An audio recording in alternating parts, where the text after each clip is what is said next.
معزز ناظرین، اسلاموفوبیا کا بنیادی سبب اسلام کے حوالے سے منصوبہ بندی کے تحت پھیلائے جانے والی غلط فہمی ہے۔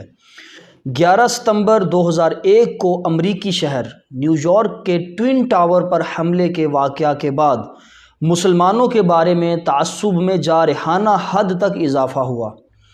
تاہم مسلمانوں کے بارے میں تعصب صرف 9/11 کے حوالے سے نہیں پایا جاتا، بلکہ یہ بہت پہلے سے وہاں موجود ہے۔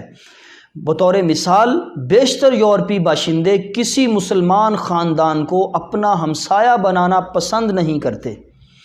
بلجی، بلغاریہ، استونیا، لتھوانیا، یونان، مالٹا، رومانیہ، فن لینڈ، ان سب میں صورتحال انتہائی سنگین ہے۔ مسلمانوں کے بارے میں منفی رائے کا اظہار کئی رائے عامہ کے جائزوں میں ہوا ہے۔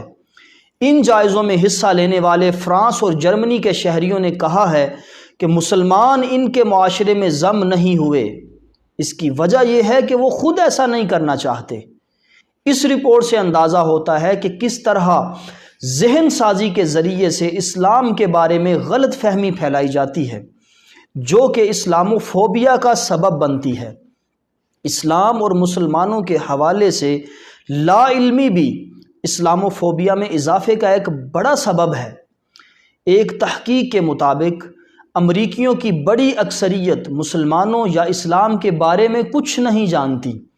صرف 38% امریکی کسی مسلمان سے ملے ہیں یا انہیں ذاتی طور پر جانتے ہیں۔ کم از کم 62% امریکی کسی مسلمان سے نہ ملے ہیں، نہ ہی انہیں کبھی ان سے بات کرنے کا موقع ملا۔ اسی طرح 57% شہری اسلام کے بارے میں بہت کم جانتے ہیں اور 26% کچھ بھی نہیں جانتے۔